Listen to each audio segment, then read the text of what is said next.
Now before we get into the video, I do want to say a massive thank you to today's video sponsors, and once again that is jerseyfifa.com. They really do help keep the content on this channel going, and they even sent me a free shirt which you can see on screen here.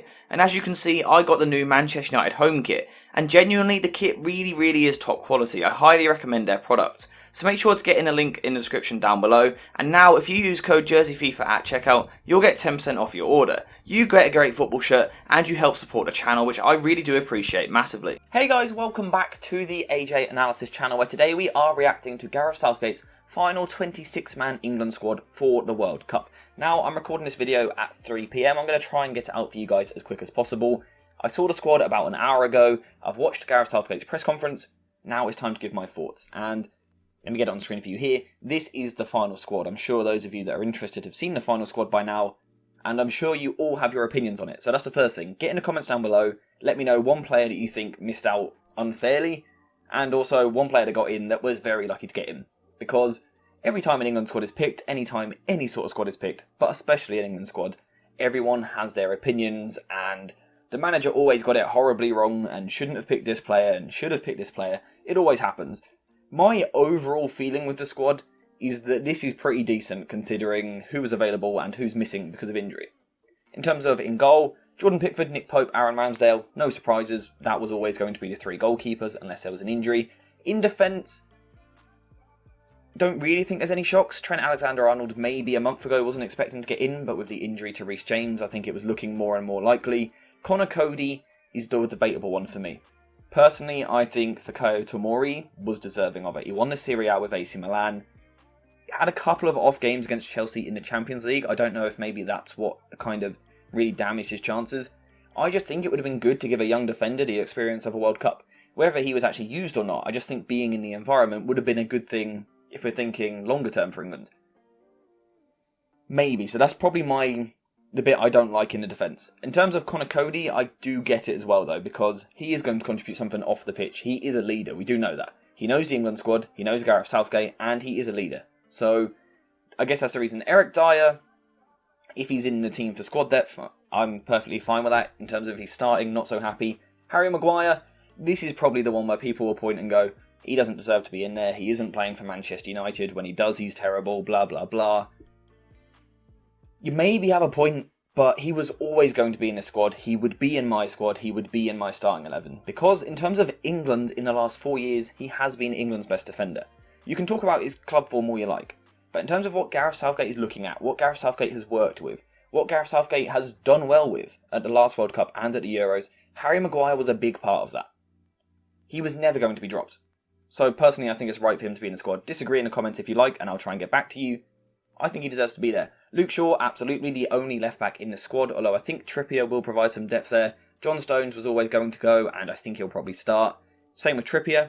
Kyle Walker, an interesting one. Gareth Southgate saying in his press conference that he will be back before the end of the group stage. So that sort of implies to me probably not the first 2 games, but maybe by the 3rd. And then Ben White, not involved in the squad in October, in this squad, absolutely the right decision. Can play right back, can play right centre back in a 3, right centre back in a 2, and if England are really desperate, maybe midfield, although I think it's unlikely. Speaking of the midfield, again, not too many surprises. Jude Bellingham had to be in the squad, has to start, he's one of England's best players by a country mile. Conor Gallagher, the one who's a little bit surprising to be in there, especially the fact that James Ward-Prowse missed out. I think it's a little bit harsh on James Ward-Prowse. Again, I think he's someone who is a leader. I think he's someone who contributes in that sense in the dressing room. He's also good on set pieces. He is an overall good midfielder. In terms of if we're talking knockout football, penalty shootout, I think he could have contributed something. So I'm a little bit surprised, and it's a little bit harsh that he missed out. Jordan Henderson, I kind of see that like the Connor Cody situation, where if he's starting, not so sure about that. But as a squad player, and maybe to come on and play 20 minutes towards the end of the game where England are comfortable, I think it works.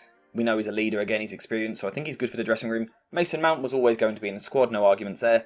Calvin Phillips maybe got enough credit in the bank to make it, but again, the fact that he got in over James Ward-Prowse, I would feel really hard done by if I was James Ward-Prowse. But in terms of fitting a certain profile, he is probably, alongside Declan Rice, the only player that can play as the deepest midfielder. So I do get it. Has he got the legs to do it? I don't know. Southgate has said that he cannot play 90 minutes at this tournament, so maybe a bit like Kyle Walker, you might have to kind of gradually ease him into it. Personally, I don't think he should be starting. I'll come on to that another day. I'll do a tactical video probably next week. He shouldn't be starting. It should be Bellingham and Rice, but we'll see. And of course, Declan Rice, the last midfielder. Again, one of those players who had to be in the squad, has to be in the starting 11. He's one of England's most important players. Now time for the forwards. Phil Foden was always going to be in it. Jack Grealish was always going to be in it. People will point to his lack of goals and assists. He was always going to be in his England squad. Harry Kane, the main man, absolutely deserves to be in there. James Maddison. I think that's the one that's quite exciting. Now, it's interesting, actually. I just noticed that he's listed in the forwards, whereas Mason Mount is listed in the midfielders. I wonder if there's anything in that. Possibly not. But James Maddison, the second most goal contributions out of English players in the past, 18 months now? He had to be in this squad. He offers something which no one else offers. I'll come on to this tactical stuff in a minute. But if we're talking about playing James Maddison in this area, what we call Zone 14, I don't think there's many better in England, in the Premier League, at playing in this Zone 14. Maddison's ability to pick up spaces in there is brilliant. So for me, he does deserve to be in the squad. For that alone, I just think he has something which no one else does. Personally, I'd like to see him start, but I don't think that will happen. Marcus Rashford, again, a player who for me had to be in the squad. I think he just offers something different. In terms of particularly when we get to knockout football, perhaps the bigger teams on the counter-attack, Rashford's running off the ball, no one else offers that. If we look at the rest of these forwards, the likes of Harry Kane, Bukayo Saka, Raheem Sterling, Phil Foden, Jack Grealish, James Maddison, they all want to come towards the ball, get the ball into feet. Rashford does that as well, of course, but he also loves going in behind, so I think he offers something a little bit different. Bukayo Saka, again, an absolute must, probably England's most in-form attacker at the moment, apart from James Maddison, having a brilliant season for Arsenal, and tactically, again, which I'll come on to next week, I think he certainly has a role to play. Raheem Sterling, I saw a few talks that he shouldn't be in the squad. I think he was always going to be in the squad. He's always been good under Gareth Southgate. Probably England's best player at the Euros. Scored some really important goals. It's not working for him at the moment for Chelsea. But sometimes players just thrive in certain environments. And in the past 4 years, Sterling and England have been an environment, a duo, that has worked well. Southgate was always going to go with him. In terms of goal scorers under Gareth Southgate, Sterling is right up there, just behind Harry Kane. And then Callum Wilson. A little bit of a shock for me. I think there's a good competition there for that kind of second striker spot for England. Harry Kane is the obvious. Harry Kane is going to start. And then you've got Tammy Abraham, Ivan Toney and Callum Wilson. Now, 6 months ago, it would have been Tammy Abraham, because he was brilliant in the Serie A last season. But this year, 1 goal since September, and that came last night, not really good enough. The big one for me was that Callum Wilson got in over Ivan Toney. Now, personally, I would have gone Ivan Toney. I think he's just a better footballer in general. But also, I think penalties, I think knockout football, kind of can't get my mind away from it. I would have really been tempted by Ivan Toney. On a penalty, you're almost guaranteed a goal with Toney. He's that good at them. What I will say is I also do see the logic behind Wilson. In terms of the backup striker for England, they aren't going to be starting football matches. Fingers crossed, Harry Kane stays fit. If Harry Kane stays fit throughout the tournament, no other striker will start for England. So England are going to bring a striker on with 15 minutes to go when they need a goal. I just wonder if Gareth Southgate is going, we're in the middle of a season, who is scoring more goals from open play at the moment, Callum Wilson or Ivan Toney? Who's sniffing out chances, being a poacher in the box? It is Callum Wilson. So perhaps 15 minutes to go, he's just gone, who's good at getting in the box, getting in on the end of chances and scoring goals? Who's doing that at the moment for their club? You would say Callum Wilson. Now, knowing Callum Wilson's luck, I wouldn't even be surprised if he gets injured this weekend and that changes. Again, fingers crossed that doesn't happen for his sake. But yeah, that's the squad. That's the overall squad, and I really get why he's gone for it. I do. There are talking points and debates, but in terms of if we look at his formation, what Gareth Southgate really likes to play, the 3-4-3, you can see what he's doing here. Although I do just wonder, is he going to be forced into a 4-2-3-1 because of the lack of fullbacks? Now, typically in this shape, the 3-4-3, Reece James would have absolutely been here instead of Trent Alexander-Arnold.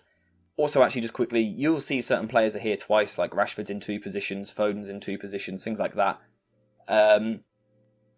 I'm aware you can't take 2 Rashfords, so I'm just kind of pointing out the depth and players that can play in different positions. Trippier, for example, is probably second choice at left wing back, but I think at the moment he would be the first choice at right wing back. Things like that. I can see England going with this shape, particularly against the more difficult teams. Gareth Southgate doesn't seem to trust his defence in a back 4 against the toughest opposition in the world, and As much as I prefer the back four in big games, I do kind of get it, because England aren't that good defensively. Harry Maguire, for example, is difficult to play a high line with him because he doesn't have the recovery pace. John Stones isn't exactly blessed with pace. It's why we see Kyle Walker regularly playing right centre-back. So I do get it. Also, in terms of, in this formation, England do have 2 players for every position. I've got Mings here. That shouldn't be Mings. That should be Cody. Let me just change that real quick. I think I've done it on the other one as well. But regardless, the same idea. England have 2 players for each position. Ben White may well start the tournament, as the right centre-back, because again, Walker is unfit. I'm not sure. I don't know what Gareth Southgate's thinking. What I do just wonder, though, with that in mind, Maguire, John Stones, Ben White as a back 3. I'm not sure where your recovery pace is there. And I think a lot of the time in a back 3, recovery pace is very important. Because the idea is, the reason behind a back 3 is that your Maguires or your Ben Whites can step forward with the ball.